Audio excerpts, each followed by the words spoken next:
पर आज अलवर जिला कांग्रेस कमेटी तरफ से मौन सत्याग्रह की गई है, क्या कहना?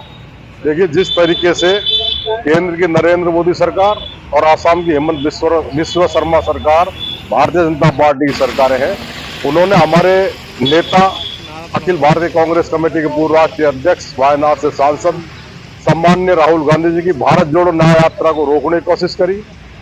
कल जब 22 जनवरी को राम मंदिर के मुहूर्त के अवसर पर वह सब में एक मंदिर में भगवान रामलला के ढोक देने जा रहे थे, दर्शन करने जा रहे थे, तो उनको वहां के पुलिस प्रशासन द्वारा और असम की सरकार द्वारा रोक दिया गया।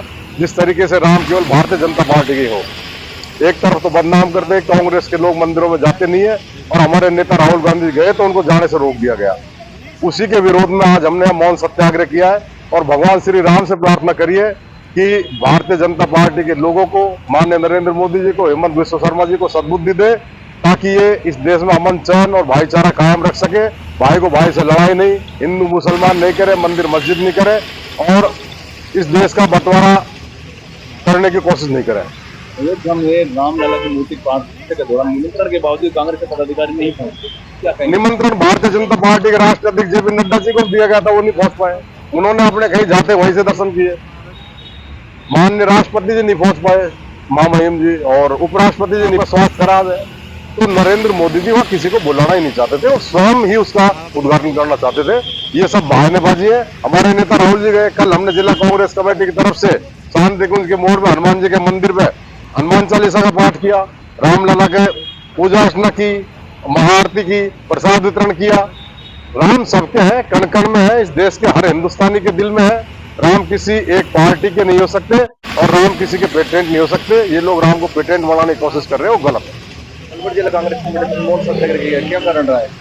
ये मौन सत्याग्रह का कारण ये है कि इस देश में जो अराजकता का माहौल केंद्र सरकार और माननीय प्रधानमंत्री द्वारा, जो भारतीय जनता पार्टी द्वारा देश में फैलाया जा रहा है कि राम के नाम पर अभी जो 22 तारीख को इन्होंने राम मंदिर में अयोध्या में जो प्रस्तुत किया, वहीं दूसरी ओर हमारे राहुल गांधी के नेतृत्व में जो न्याय की यात्रा चल रही है, वो जब आसाम में मंदिर में प्रवेश करने के लिए, तो एक तरफ से हिंदुत्व की बात करते हैं, एक तरफ धर्म की बात कर रहे हैं, सबको साथ सबको विकास की बात करते हैं, वहीं ये ना तो संविधान को मानने को तैयार है, वही नहीं धर्म के नाम को मानने को चाहे।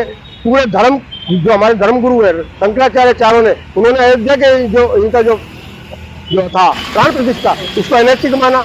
उन्होंने पूरे धर्म के विरुद्ध जाकर के उन्होंने अयोध्या में निर्माण करने का जो प्रतिष्ठा करने का काम किया है, वही इन्होंने संविधान को मानने को तैयार नहीं। हमारे संविधान में मौलिक अधिकार है सबको कि वो किसी भी धर्म को मान सकता है, कहीं भी जा सकता है, कहीं भी आ सकता है। अब क्या आदमी को धर्म के बारे में, क्या कपड़े पहनने हैं, क्या खाना है, कहाँ जाना है, इस बात के लिए भी क्या इस देश के प्रधानमंत्री से इजाजत लेनी पड़ेगी?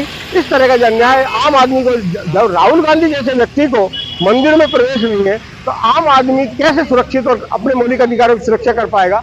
इसके लिए ही जो न्याय की यात्रा राहुल गांधी के नेतृत्व में निकल रही है, उनको रोका गया।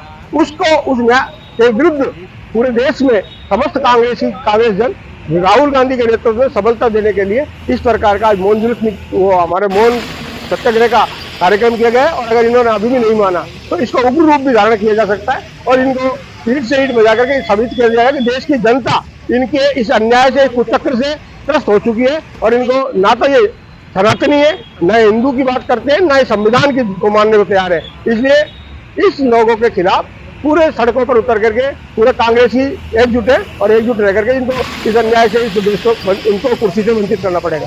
क्या नाम और क्या पद रखते हैं? मैं राजेश कृष्ण, प्रदेश संयोजक, राष्ट्रीय प्रदेश कांग्रेस कमेटी एनवायरमेंट।